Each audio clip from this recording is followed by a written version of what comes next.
Halo pemirsa GPR TV dari Sabang sampai Maroke dari Miangas hingga Pulau Rote. Bertemu lagi bersama saya Boda Azarenisa dalam program Kominfo Newsroom.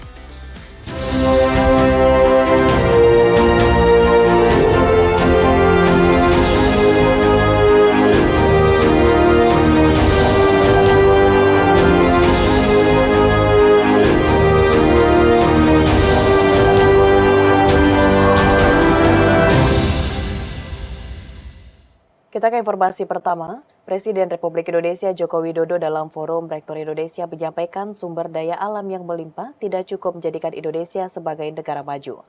Presiden menilai diperlukannya sumber daya manusia serta ilmu pengetahuan sebagai penunjang. Presiden Joko Widodo saat membuka konferensi Kampus 29 dan Temu Tahunan 25 Forum Rektor Indonesia meminta perguruan tinggi untuk menyiapkan sumber daya manusia yang unggul guna menyongsong bonus demografi pada 10 tahun ke depan. Menurut Presiden, sumber daya alam yang melimpah tapi tidak cukup untuk menjadikan Indonesia sebagai negara maju. Paling penting adalah SDM yang berkualitas. Presiden Jokowi menceritakan saat ke Vietnam mendapatkan informasi bahwa ada satu perusahaan swasta Research and Development memiliki 2.400 peneliti. Hal itu menunjukkan betapa Vietnam sangat menghargai riset. Untuk itu, demi memperkuat R&D di Indonesia, Presiden RI meminta Mendikbudristek Nadiem Makarim menambah anggarannya tahun ini. Di mana menurutnya jika anggaran R&D sudah diperbesar, maka Presiden selanjutnya pasti ikut melanjutkan.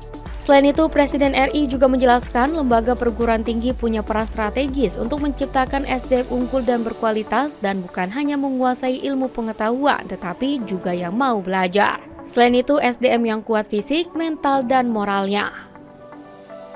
Orkestratornya boleh dari BRIN, tetapi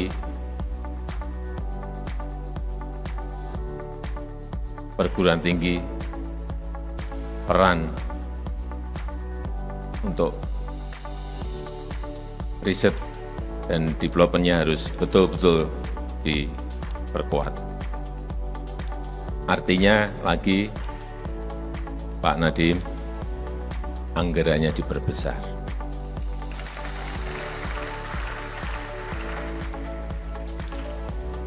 Gak apa-apa, dimulai tahun ini, nanti kan sudah ganti presiden. Tapi dimulai dulu yang gede, jadi presiden yang akan datang pasti mau tidak mau melanjutkan.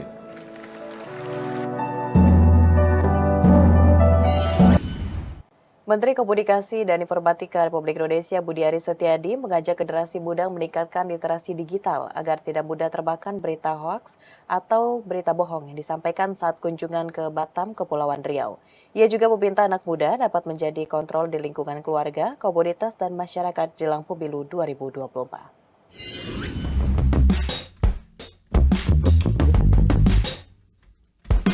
Selama masa kampanye sejak 28 November hingga 11 Januari, Kementerian Kominfo telah melakukan tindakan penghapusan sebanyak 165 konten media sosial yang mengandung ujaran kebencian serta kabar bohong. Menteri Komunikasi dan Informatika Budi Aris Setiadi mengajak para pemilih pemula di Kota Batam untuk meningkatkan literasi digital agar terhindar dari berita bohong atau hoax jelang pemilu 2024. Menkominfo menyebut, saat ini banyak misinformasi, disinformasi, dan malinformasi. Oleh karenanya, pemilih pemula yang dekat dengan teknologi dapat menjadi kontrol di lingkungan keluarga, komunitas, hingga masyarakat. Kami mengharapkan bahwa seluruh komponen masyarakat termasuk pemimpin-pemimpin di Kepri supaya menjaga kondusivitas sehingga pemilu 2024 bisa berjalan dengan baik. Begini, ini ada hoax misalnya satu isu nih, yang pasti itu jelas berita bohong. Kan kita ada verifikatornya kan, di verifikasi nggak berita nggak benar nih, langsung dalam 1x24 jam pasti udah kita buat almarhum di ruang digital. Selain melalui program Gerakan Nasional Literasi Digital, Kementerian Kominfo juga mengupayakan kondusivitas pemilu di ruang digital dengan melakukan patroli siber 1x24 jam, serta menerima aduan masyarakat melalui laman aduankonten.id. Kita ke informasi lainnya pemirsa, Menteri Kesehatan Republik Indonesia Budi Gunadi Sadikin memberikan apresiasi kepada RSUD Haji Surabaya yang mampu mengintegrasikan sistem teknologi informasi terhadap aplikasi Satu Sehat. Selain itu, Menkes meminta harus ada peningkatan dari sisi pelayanan kesehatan untuk masyarakat umum dan khususnya jemaah haji. Menteri Kesehatan Republik Indonesia Budi Gunadi Sadikin memberikan apresiasi kepada RSUD Haji Surabaya yang mampu mengintegrasikan sistem teknologi informasi terhadap aplikasi Satu Sehat yang mampu membuat RSUD Haji setara dengan rumah sakit besar vertikal milik Kemenkes.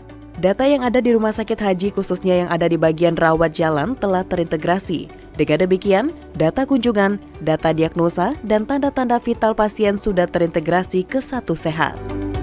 Pada tahun 2024 ini, RS Haji akan mengintegrasikan data kefarmasian mulai dari resep obat dan penjualan obatnya serta progres integrasi data kefarmasian tersebut dalam proses pemetaan. Kedepan, RS Haji juga akan mengintegrasikan layanan radiologi dan layanan kesehatan lainnya.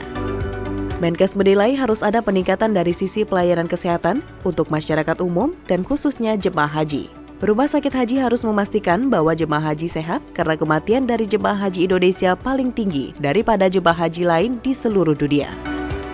Saya ingin melihat kesiapan mereka kalau nanti kita akan memberikan alat-alat yang cukup banyak, ya, terutama dari sumber daya manusianya. Tapi khusus Rumah Sakit Umum Daerah Haji di Surabaya, karena mereka terbaik konektivitasnya dengan Satu Sehat, sistem informasi teknologi. Jadi saya mau datang, saya lihat, dan saya terus terang merasa sangat bangga karena itu buatan dari staf-staf RSUD Haji Surabaya sendiri.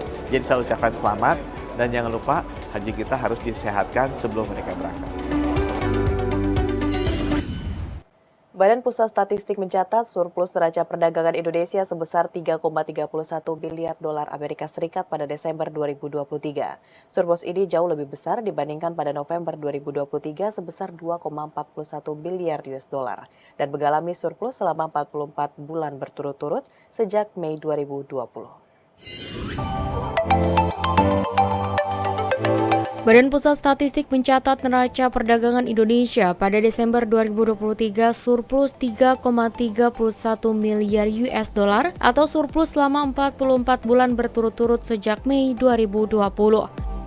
Deputi Bidang Statistik Distribusi dan Jasa Puji Ismartini dalam berita resmi statistik mengatakan, surplus ini meningkat dibandingkan bulan sebelumnya, namun lebih rendah jika dibandingkan bulan yang sama pada tahun 2022 yakni sebesar 3,92 miliar US dollar.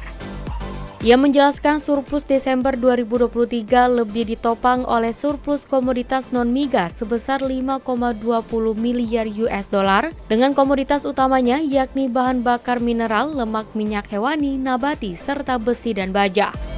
Lebih lanjut, pada saat yang sama, neraca perdagangan komoditas migas tercatat defisit 1,89 miliar US dollar dengan komoditas penyumbang utama adalah hasil minyak dan minyak mentah. Defisit neraca perdagangan migas Desember 2023 ini lebih rendah dari bulan sebelumnya, namun lebih tinggi dibandingkan dengan bulan yang sama pada tahun lalu. Secara kumulatif Januari hingga Desember 2023, total surplus neraca perdagangan Indonesia mencapai 36,93 miliar US dollar atau lebih rendah sekitar 17,52 miliar US dollar atau 33,46% jika dibandingkan periode yang sama tahun sebelumnya. Pemirsa, usai jeda pariwara, kami akan kembali dengan informasi lainnya. Tetaplah bersama Kominfo Newsroom.